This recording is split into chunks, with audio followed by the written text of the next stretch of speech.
दोस्तों, मिलिए राहुल से। राहुल दिल्ली में रहने वाला एक यूपीएससी एस्पिरेंट है जो पिछले 5 साल से यूपीएससी एग्जाम की तैयारी कर रहा है। सुबह 6 बजे से लेकर रात को 12 बजे तक किताबों के ढेर में खोया रहता था। कोचिंग पर लाखों रुपए खर्च किए, परिवार ने सपोर्ट किया, दोस्तों ने मोटिवेट किया। हर साल परीक्षा देता था, कुछ न कुछ अंक से रह जाता था। उसके साथ कई लाखों छात्रों ने भी यूपीएससी की परीक्षा दी। सिर्फ 2024 में ही करीब 11 लाख से ज्यादा उम्मीदवारों ने यूपीएससी की एग्जाम दी थी, लेकिन आईएएस बन पाए सिर्फ 180 लोग। बाकी सबकी कहानी भी राहुल जैसी है।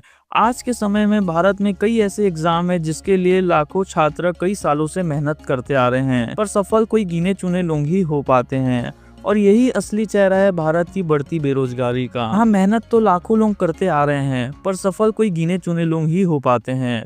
तो दोस्तों, आज के इस वीडियो में हम जानने वाले हैं भारत देश में बढ़ती बेरोजगारी के पीछे असली गुनहगार कौन है, और इस विषय को लेकर आपकी क्या राय है कमेंट में जरूर बताएं। एंड अगर आप हमारे चैनल में पहली बार विजिट करें, मेक श्योर चैनल को सब्सक्राइब करें ताकि इस तरह के इन्फॉर्मेटिव कंटेंट समय पर हम आप तक पहुंचा सकें। दोस्तों, पूरी दुनिया में भारत को युवा देश के नाम से जाना जाता है।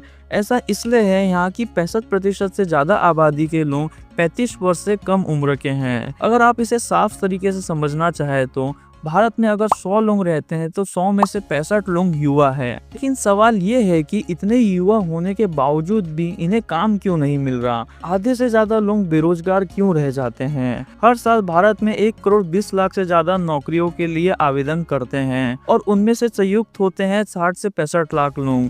मतलब आधी से ज्यादा आबादी अभी भी बेरोजगार रह जाती है। और बात की जाए सरकारी सेक्टर की तो उसका हाल इससे ज्यादा खराब है। एसएससी, रेलवे, बैंक, कहीं तो परीक्षा ही रद्द हो जाती है और कहीं पेपर लीक हो जाता है, और इसका सबसे बड़ा शिकार होता है आज का युवा। दोस्तों, चलिए अब हम वास्तविकता पर कुछ नजर डालते हैं। अगर हम पिछले 10 साल के आंकड़ों की बात करें तो ये आपके होश उड़ा देगा। सन 2014 में बेरोजगारी दर था 4.9%, फिर 2019 में ये बढ़कर हो गया 6.1%, और ये पिछले 45 साल का रिकॉर्ड टूट गया था भारत में। फिर आता है 2020, इस समय कोविड की शुरुआत हुई थी और उस समय बेरोजगारी दर आंकड़ा किया गया जो कि था 24%, और ये पूरे भारत के आजादी से लेके अब तक का सबसे बड़ा रिकॉर्ड साबित हुआ था, क्योंकि इतनी बेरोजगारी भारत में अब तक कहीं नहीं देखने को मिली। फिर आता है 2025, आज भी 7 से 8% बेरोजगारी दर भारत में देखने को मिला है। लेकिन इससे भी ज्यादा खतरनाक स्थिति है भारत के एजुकेशन यूथ अनएम्प्लॉयमेंट की,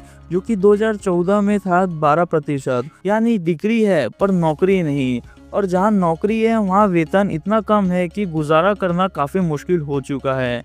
क्या यही दुनिया का सबसे बड़ा युवा देश का सपना है? यह बेरोजगारी का आंकड़ा सिर्फ आंकड़ा नहीं, ये हर छात्र की जिंदगी का तनाव है। राहुल जैसे भारत में लाखों छात्र हैं जिन्होंने हॉस्टल छोड़कर, घर बेचकर, कोचिंग के लिए काफी महंगे लोन लेकर अपनी पढ़ाई पूरी की, लेकिन परीक्षा रद्द हो जाती है, रिजल्ट देर से आता है या फिर वैकेंसी घट जाती है। तो उनके सपनों का क्या होता है?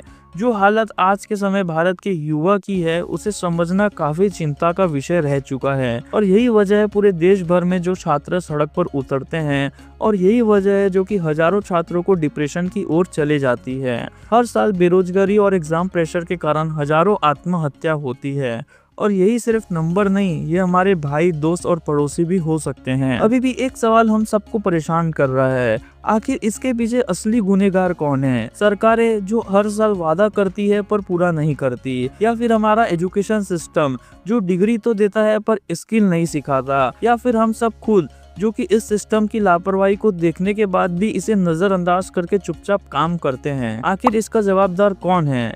इसका सही उत्तर है हम तीनों, सरकारें, सिस्टम और समाज, तीनों ने मिलकर युवा को हताश किया है। अभी इसके पीछे कुछ नहीं किया जाए तो आगे हालात और भी खराब होते नजर आएंगे। लेकिन ये सारी समस्या का समाधान क्या है? देखिए, समस्या का समाधान जरूर है, पर इसे अमल में लाया जाए तो धीरे धीरे बदलाव देखने को मिलेंगे। इन 4 समाधान से हो सकता है कि आगे आपको बदलाव देखने मिले। सबसे पहला, स्किल बेस्ड एजुकेशन।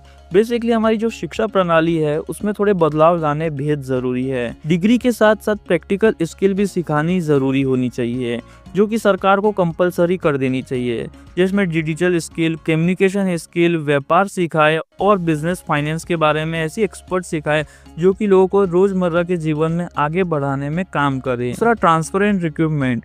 भारत में जितनी भी ये सरकारी व्यवस्था है उसमें ट्रांसपेरेंसी लानी बहुत जरूरी है, जिसमें फेयर एंड नीट पेपर हो और उसके साथ साथ उसके रिजल्ट भी फेयर आए।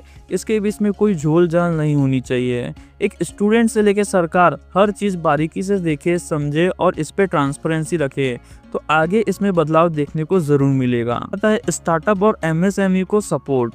आपको बता दें कि भारत में 6.3 लाख करोड़ एमएसएमई हैं। उन्हें सही सपोर्ट मिल नहीं रहा। अगर उन्हें सही सपोर्ट मिले, सही गाइडेंस मिले तो भारत के आने वाले समय में सुपर पावर देखने को मिलेगी।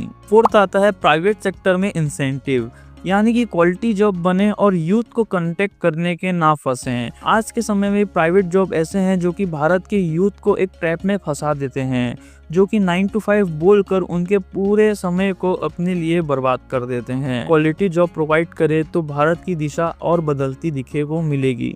तो दोस्तों, राहुल की कहानी सिर्फ एक कहानी नहीं है, ये हमारे देश के लाखों युवाओं की हकीकत है। सवाल ये है कि क्या हम चुप रहकर इस सिस्टम को ऐसे ही चलने दें या फिर सवाल पूछे, बदलाव की मांग करें। आपका क्या कहना है कमेंट में जरूर लिखें ताकि हम आवाज दूसरे तक पहुंचा सकें। और अगर आपको ये वीडियो इन्फॉर्मेटिव लगा हो तो हमारे चैनल को सब्सक्राइब करें, नोटिफिकेशन बेल आइकन को प्रेस करके ऑल पे क्लिक करें ताकि इस तरह के इन्फॉर्मेटिव कंटेंट समय पर हम आप तक पहुंचा सकें।